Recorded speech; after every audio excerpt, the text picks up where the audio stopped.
ನಮಸ್ತೆ ವೀಕ್ಷಕರೇ, ಇನ್ಫೋ ಮಾಸ್ಟರ್ಗೆ ಸ್ವಾಗತ.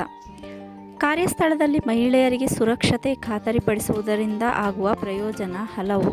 ಮಹಿಳೆಯರ ಸುರಕ್ಷತೆ ಸಿಗಬೇಕಿದೆ ಆದ್ಯತೆ.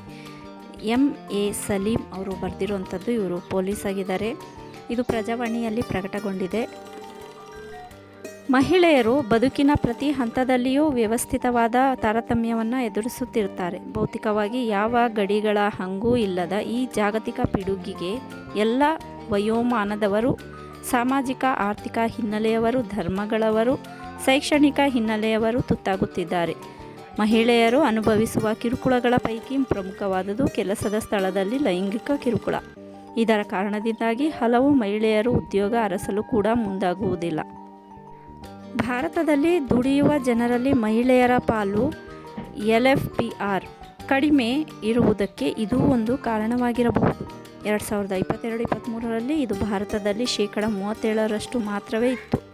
ಭಾರತದಲ್ಲಿ 37% ಜನ ಹೆಣ್ಣುಮಕ್ಕಳು ಮಾತ್ರನೇ ಕೆಲಸಕ್ಕೆ ಹೋಗ್ತಾಯಿದ್ರು. ಕೆಲಸದ ಸ್ಥಳಗಳಲ್ಲಿನ ಕಿರುಕುಳವು ಹಲವು ರೂಪಗಳಲ್ಲಿ ಇರಬಹುದು. ಮಾತಿನ ಮೂಲಕ, ಲೈಂಗಿಕವಾಗಿ ಅಥವಾ ಸನ್ನೆಗಳ ಮೂಲಕ ಅದು ನಡೆಯಬಹುದು. ಲೈಂಗಿಕ ಕಿರುಕುಳ ಮಾತ್ರವೇ ಅಲ್ಲದೆ ನಿಂದಿಸುವಿಕೆ, ಕೆಲಸದ ಅವಧಿಯನ್ನು ಇದ್ದಕ್ಕಿದ್ದಂತೆ ಯಾವುದೇ ಸಮಾಲೋಚನೆ ಇಲ್ಲದೆ ಹೆಚ್ಚಿಸುವುದು, ಮಾನಸಿಕವಾಗಿ ದೌರ್ಜನ್ಯಕ್ಕೆ ಗುರಿಪಡಿಸುವುದು ಕೂಡ ನಡೆಯಬಹುದು. ಮಹಿಳಾ ಉದ್ಯೋಗಿಗಳನ್ನು ಗುರಿಯಾಗಿಸಿಕೊಂಡು ಅಸಭ್ಯವಾದ ಸಂದೇಶ ಅಥವಾ ಅಸಭ್ಯ ಚಿತ್ರಗಳನ್ನು ಕಳುಹಿಸುವುದು ಕೂಡ ನಡೆಯುತ್ತದೆ. ಇಂತಹ ಕಿರುಕುಳಗಳು ಮಹಿಳಾ ಉದ್ಯೋಗಿಗಳನ್ನು ಖಿನ್ನತೆಗೆ ನೂಕುತ್ತವೆ.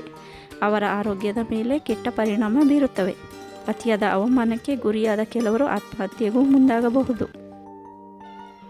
ಕೆಲಸದ ಸ್ಥಳದಲ್ಲಿ ಲೈಂಗಿಕ ಕಿರುಕುಳ ಪ್ರಕರಣಗಳಲ್ಲಿ ಮಾನವ ಹಕ್ಕುಗಳ ಉಲ್ಲಂಘನೆಯು ಕಣ್ಣಿಗೆ ರಾಚುವಂತೆ ಇರುತ್ತದೆ. ಇದು ಸಂವಿಧಾನ ನೀಡಿರುವ ಮೂಲಭೂತ ಹಕ್ಕುಗಳ ಉಲ್ಲಂಘನೆಯೂ ಹೌದು. ಈ ಕೃತ್ಯಗಳು ಸಮಾನತೆ, ಜೀವಿಸುವ ಸ್ವಾತಂತ್ರ್ಯದ ಉಲ್ಲಂಘನೆ ಎಂದು ಸ್ಪಷ್ಟವಾಗಿ ಹೇಳಬಹುದು.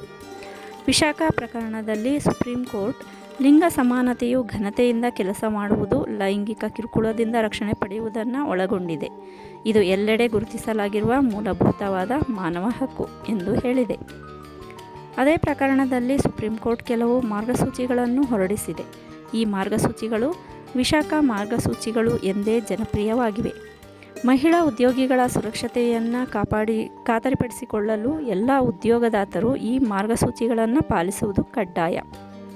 ಈ ಮಾರ್ಗಸೂಚಿಗಳೇ ಮುಂದೆ ಕೆಲಸದ ಸ್ಥಳದಲ್ಲಿ ಮಹಿಳೆಯರ ಮೇಲಿನ ಲೈಂಗಿಕ ಕಿರುಕುಳ ತಡೆಗಟ್ಟುವಿಕೆ, ನಿಷೇಧ ಮತ್ತು ಪರಿಹಾರ ಕಾಯ್ದೆ 2013 ರೂಪುಗೊಳ್ಳಲು ಅಡಿಪಾಯವಾಗಿ ಒದಗಿ ಬಂದವು. ಈ ಕಾಯ್ದೆಯ ಪ್ರಕಾರ ಕೆಲಸದ ಸ್ಥಳವು ಮಹಿಳೆಯರ ಪಾಲಿಗೆ ಸುರಕ್ಷಿತ ಆಗಿರುವುದನ್ನು ಉದ್ಯೋಗದಾತರು ಖಾತರಿಪಡಿಸಬೇಕು.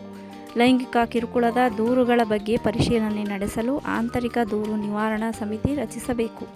ಲೈಂಗಿಕ ಕಿರುಕುಳದ ಪ್ರಕರಣಗಳನ್ನು ತಡೆಯಲು ಕೆಲಸದ ಸ್ಥಳದಲ್ಲಿ ಲಭ್ಯವಿರುವ ವ್ಯವಸ್ಥೆಯ ಬಗ್ಗೆ ಕೆಲಸಗಾರರಿಗೆ ಮಾಹಿತಿ ಮತ್ತು ಅರಿವು ನೀಡಲು ಕಾರ್ಯಕ್ರಮಗಳನ್ನು ಆಯೋಜಿಸಬೇಕು. ಭಾರತೀಯ ನ್ಯಾಯ ಸಂಹಿತೆ ಅಥವಾ ಜಾರಿಯಲ್ಲಿರುವ ಬೇರೆ ಯಾವುದೇ ಕಾನೂನಿನ ಅಡಿಯಲ್ಲಿ ಮಹಿಳಾ ಉದ್ಯೋಗಿಯು ದೂರು ನೀಡಲು ಮುಂದಾದರೆ ಅದಕ್ಕೆ ಅಗತ್ಯ ನೆರವು ಒದಗಿಸಬೇಕು. ಕಿರುಕುಳ ನೀಡಿದ ವ್ಯಕ್ತಿಯು ನೌಕರ ಅಲ್ಲದಿದ್ದರೆ ಆತ ಯಾವ ಕೆಲಸದ ಸ್ಥಳದಲ್ಲಿ ಕಿರುಕುಳ ನೀಡಿದ್ದನೋ ಅಲ್ಲಿ ಆತನ ವಿರುದ್ಧ ಕ್ರಮ ಜರುಗಿಸುವುದಕ್ಕೆ ಕ್ರಮಗಳನ್ನು ತೆಗೆದುಕೊಳ್ಳಬೇಕು. ಲೈಂಗಿಕ ಕಿರುಕುಳ ನೀಡುವುದನ್ನು ತನ್ನ ಸೇವಾ ನಿಯಮಗಳ ಪ್ರಕಾರ ದುರ್ನಡತೆ ಎಂದು ಪರಿಗಣಿಸಬೇಕು. ಇಂತಹವರ ವಿರುದ್ಧ ಕ್ರಮ ಜರುಗಿಸಬೇಕು ಎಂದು ಕಾಯ್ದೆಯಲ್ಲಿ ಹೇಳಿದೆ. ಹಲವು ಸಂದರ್ಭಗಳಲ್ಲಿ ಮಹಿಳೆಯರು ತಮಗಾದ ಕಿರುಕುಳವನ್ನು ದೂರಿನ ರೂಪದಲ್ಲಿ ಹೇಳಲು ಮುಂದೆ ಬರುವುದೇ ಇಲ್ಲ. ನೌಕರಿ ನೀಡಿದವರು ಅಥವಾ ಸಹೋದ್ಯೋಗಿಗಳು ತಮ್ಮನ್ನು ಗುರಿಯಾಗಿಸಿಕೊಂಡು ಪ್ರತೀಕಾರಕ್ಕೆ ಮುಂದಾಗಬಹುದು ಎಂಬ ಭೀತಿಯಿಂದಾಗಿ ಮಹಿಳೆಯರಲ್ಲಿ ಹಲವರು ದೂರು ನೀಡಲು ಮುಂದಾಗುವುದಿಲ್ಲ. ನಾಚಿಕೆ, ಅವಮಾನದಂತಹ ಕೆಲವು ಮಾನಸಿಕ ಅಂಶಗಳು ಕೂಡ ದೂರು ನೀಡುವುದಕ್ಕೆ ಅಡ್ಡಿಯಾಗಿ ನಿಲ್ಲುತ್ತವೆ. ಮಹಿಳಾ ನೌಕರರಲ್ಲಿ ಸುರಕ್ಷತೆಯ ಭಾವನೆಯನ್ನು ಮೂಡಿಸಲು ಉದ್ಯೋಗದಾತರು ಹಾಗೂ ಎಲ್ಲ ಉದ್ಯೋಗಿಗಳಲ್ಲಿ ಅರಿವು ಮೂಡಿಸುವ ಅಗತ್ಯ ಇದೆ. ಕೆಲಸದ ಸ್ಥಳಗಳಲ್ಲಿ ಮಹಿಳೆಯರಿಗೆ ಸುರಕ್ಷತೆಯನ್ನು ಖಾತರಿಪಡಿಸುವುದರಿಂದ ಆಗುವ ಆರ್ಥಿಕ ಪ್ರಯೋಜನಗಳು ಕೂಡ ಹಲವು ಇವೆ. ಮಹಿಳಾ ಉದ್ಯೋಗಿಗಳ ಕೆಲಸದ ಗುಣಮಟ್ಟವು ಇದರಿಂದಾಗಿ ಹೆಚ್ಚುತ್ತದೆ. ಅವರು ಕೆಲಸ ತೊರೆಯುವ ಪ್ರಮಾಣ ಹಾಗೂ ರಜೆ ಪಡೆದುಕೊಳ್ಳುವ ಪ್ರಮಾಣವು ಕಡಿಮೆಯಾಗುತ್ತದೆ. ಮಹಿಳಾ ಉದ್ಯೋಗಿಗಳು ಸೇರಿದಂತೆ ಎಲ್ಲ ವರ್ಗಗಳ ಉದ್ಯೋಗಿಗಳಲ್ಲಿ ಆತ್ಮವಿಶ್ವಾಸವು ಹೆಚ್ಚಾಗುತ್ತದೆ. ಈ ಉದ್ದೇಶಗಳು ಈಡೇರಬೇಕು ಎಂದಾದರೆ ಈ ಕೆಳಗಿನ ಕೆಲವು ಕ್ರಮಗಳನ್ನು ಕೈಗೊಳ್ಳಬೇಕು. ಕೆಲಸಕ್ಕೆ ಸೇರಿಸಿಕೊಳ್ಳುವ ಸಂದರ್ಭದಲ್ಲಿಯೇ ಎಲ್ಲ ಮಹಿಳಾ ಉದ್ಯೋಗಿಗಳಿಗೆ ತಮ್ಮ ಹಕ್ಕುಗಳ ಬಗ್ಗೆ, ದೊರೆಯುವ ಸೌಲಭ್ಯಗಳ ಬಗ್ಗೆ ಹಾಗೂ ಲೈಂಗಿಕ ಕಿರುಕುಳದ ವಿರುದ್ಧ ತಾವು ಕೈಗೊಳ್ಳಬಹುದಾದ ಕ್ರಮಗಳ ಬಗ್ಗೆ ಸಂಪೂರ್ಣ ಮಾಹಿತಿ ಒದಗಿಸಬೇಕು.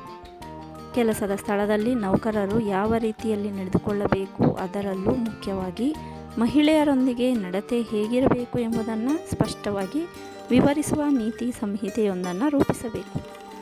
ಲೈಂಗಿಕ ಕಿರುಕುಳಕ್ಕೆ ಒಳಗಾದ ಮಹಿಳಾ ಉದ್ಯೋಗಿ ದೂರು ನೀಡಿದಲ್ಲಿ ಅದನ್ನು ತ್ವರಿತವಾಗಿ ಇತ್ಯರ್ಥಪಡಿಸಲಾಗುತ್ತದೆ, ದೂರನ್ನು ಗೌಪ್ಯವಾಗಿ ಇರಿಸಲಾಗುತ್ತದೆ ಹಾಗೂ ಪ್ರತೀಕಾರದ ಕ್ರಮ ಕೈಗೊಳ್ಳುವುದಿಲ್ಲ ಎಂಬ ಭರವಸೆ ಒದಗಿಸಬೇಕು. ಲೈಂಗಿಕ ಕಿರುಕುಳದ ಪ್ರಕರಣಗಳಲ್ಲಿ, ಲಿಂಗ ತಾರತಮ್ಯ ಪ್ರಕರಣಗಳಲ್ಲಿ ಕಂಪನಿಯು ಯಾವ ನೀತಿಯನ್ನು ಅನುಸರಿಸುತ್ತದೆ, ದೂರು ನೀಡುವ ಪ್ರಕ್ರಿಯೆ ಹೇಗಿರುತ್ತದೆ ಎಂಬ ಬಗ್ಗೆ ಮಾಹಿತಿ ಒದಗಿಸಬೇಕು. ಲೈಂಗಿಕ ಕಿರುಕುಳ ಅಥವಾ ಲಿಂಗ ತಾರತಮ್ಯದ ಕುರಿತು ದೂರು ಬಂದಾಗ ಅದನ್ನು ನಿರ್ವಹಿಸುವುದು ಹೇಗೆ ಎಂಬ ಬಗ್ಗೆ ಮೇಲ್ವಿಚಾರಕರಿಗೆ ಮತ್ತು ಇತರ ಸಿಬ್ಬಂದಿಗೆ ತರಬೇತಿ ನೀಡಬೇಕು. ಹಿಂಸೆ ಹಾಗೂ ದೌರ್ಜನ್ಯದಿಂದ ಪಾರಾಗಲು ಮಹಿಳಾ ಉದ್ಯೋಗಿಗೆ ಆತ್ಮರಕ್ಷಣೆಯ ಕಲೆಗಳನ್ನು ಕಲಿಸಬಹುದು. ಮಹಿಳೆಯರಿಗೆ ಅವರು ಕೆಲಸ ಮಾಡುವ ಸ್ಥಳಕ್ಕೆ ಹತ್ತಿರದಲ್ಲಿ ಪ್ರತ್ಯೇಕವಾದ ಶೌಚಾಲಯದ ವ್ಯವಸ್ಥೆ ಇರಬೇಕು. ರಾತ್ರಿ ಪಾಳಿಯಲ್ಲಿ ಕೆಲಸ ಮಾಡುವ ಮಹಿಳೆಯರಿಗೆ ಕಂಪನಿಯ ಕಡೆಯಿಂದ ಸಾರಿಗೆ ವ್ಯವಸ್ಥೆ ಕಲ್ಪಿಸಬೇಕು. ಮಹಿಳಾ ಉದ್ಯೋಗಿಗಳ ಸುರಕ್ಷತೆಯನ್ನು ಹೆಚ್ಚಿಸಲು ಕೆಲವು ಕಂಪನಿಗಳು ಉತ್ತಮ ವ್ಯವಸ್ಥೆ ರೂಪಿಸಿವೆ. ಯುನಿಸೆಫ್ ಜೊತೆಗೂಡಿ ಕರ್ನಾಟಕದ ಪೊಲೀಸರು ರೂಪಿಸಿರುವ ಲಿಂಗತ್ವ ಸೂಕ್ಷ್ಮತೆ ಹಾಗೂ ಜನಸ್ನೇಹಿ ಪೊಲೀಸ್ ಯೋಜನೆಯು ನೆರವಿನ ಅಗತ್ಯದಲ್ಲಿ ಇರುವ ಮಹಿಳೆಯರಿಗೆ ಸ್ಪಂದಿಸುವ, ಅವರ ವಿಚಾರದಲ್ಲಿ ಸೂಕ್ಷ್ಮವಾಗಿ ವರ್ತಿಸುವ ಪೊಲೀಸ್ ಪಡೆಯನ್ನು ಕಟ್ಟುವ ಉದ್ದೇಶ ಹೊಂದಿದೆ. ಅದೇ ರೀತಿಯಲ್ಲಿ ಔದ್ಯಮಿಕ ಸಂಘಟನೆಗಳಾದ FICCI ಮತ್ತು ನಾಸ್ಕಾಂ ಉದ್ಯೋಗದಾತರಿಗೆ ಮಾರ್ಗದರ್ಶಿ ಕೈಪಿಡಿ ರೂಪಿಸಿವೆ. ಕಾನೂನು ಜಾರಿ ಸಂಸ್ಥೆಗಳು ಹಾಗೂ ಸಂಘಟನೆಗಳು ಮಾತ್ರವಲ್ಲದೆ ಈ ವಿಷಯದಲ್ಲಿ ಸರ್ಕಾರೇತರ ಸಂಘಟನೆಗಳು ಕೂಡ ಮಹತ್ವದ ಪಾತ್ರವನ್ನು ವಹಿಸಲು ಅವಕಾಶ ಇದೆ. ಕೆಲಸದ ಸ್ಥಳಗಳಲ್ಲಿ ಲಿಂಗ ಸಮಾನತೆಯನ್ನು ತರಲು ಕಾನೂನಿಗೆ ಅನುಗುಣವಾಗಿ ಕೆಲವು ಸುರಕ್ಷತಾ ಕ್ರಮಗಳನ್ನು ರೂಪಿಸಲು NGOಗಳು ಕಂಪನಿಗಳಿಗೆ ತರಬೇತಿ ಒದಗಿಸಬಹುದು. ಆರ್ಥಿಕ ಬೆಳವಣಿಗೆ ಹಾಗೂ ಜಾಗತಿಕ ನಾಯಕತ್ವವನ್ನು ಭಾರತವು ಬಯಸುತ್ತಿರುವ ಈ ಹೊತ್ತಿನಲ್ಲಿ ಕೆಲಸದ ಸ್ಥಳಗಳಲ್ಲಿ ಮಹಿಳೆಯರ ಸುರಕ್ಷತೆಯನ್ನು ಆದ್ಯತೆಯ ವಿಷಯವನ್ನಾಗಿ ಎತ್ತಿಕೊಳ್ಳುವುದು ನೈತಿಕ ಅನಿವಾರ್ಯ ಮಾತ್ರವೇ ಅಲ್ಲ, ಅದು ಮಹತ್ವಪೂರ್ಣವಾದ ಒಂದು ಅಗತ್ಯ ಕ್ರಮವೂ ಹೌದು. ಮಹಿಳೆಯರಿಗೆ ಕೆಲಸದ ಸ್ಥಳವು ಸುರಕ್ಷಿತ ಅನ್ನಿಸಿದರೆ ಉತ್ಪಾದಕತೆ ಹೆಚ್ಚಾಗುತ್ತದೆ, ಹೊಸತನಕ್ಕೆ ಇಂಬು ಸಿಗುತ್ತದೆ, ಸಾಮಾಜಿಕ ಪ್ರಗತಿ ಸಾಧ್ಯವಾಗುತ್ತದೆ. ಇದರಿಂದ ಇಡೀ ದೇಶಕ್ಕೆ ಒಳಿತಾಗುತ್ತದೆ. ಇದನ್ನು ಬರೆದಿರೋರು MA ಸಲೀಂ ಅವರು. ಇವರು ಪೊಲೀಸ್ ಮಹಾನಿರ್ದೇಶಕ CID ಮತ್ತು ಆರ್ಥಿಕ ಅಪರಾಧಿಗಳು ಹಾಗೂ ವಿಶೇಷ ಘಟಕಗಳು, ಬೆಂಗಳೂರು. ಈ ವಿಡಿಯೋನ ನಿಮ್ಮ ಎಲ್ಲ ಮಹಿಳಾ ಸಹೋದ್ಯೋಗಿಗಳು, ಮಹಿಳಾ ಮಿತ್ರರು, ಮಹಿಳಾ ಸಂಬಂಧಿಕರು ಯಾರ್ಯಾರಿದ್ದಾರೆ, ಕೆಲಸಕ್ಕೆ ಹೋಗದೇ ಇರಲಿ, ದಯವಿಟ್ಟು ಎಲ್ಲರಿಗೂ ಶೇರ್ ಮಾಡಿ. ಅವರಿಂದ ಇನ್ನೊಬ್ಬರಿಗೆ ಅದು ಶೇರ್ ಆಗುತ್ತೆ. ಸೊ ಯಾರ್ಯಾರು ಕೆಲಸಕ್ಕೆ ಹೋಗ್ತಾ ಇರೋವಂಥ ಮಹಿಳೆಯರಿದ್ದಾರೋ ಅವರಿಗೆ ಒಂದಲ್ಲ ಒಂದು ರೀತಿಯಲ್ಲಿ ಇದು ಅನುಕೂಲಕ್ಕೆ ಬರಬಹುದು. ಸ್ನೇಹಿತರೆ, ಧನ್ಯವಾದಗಳು.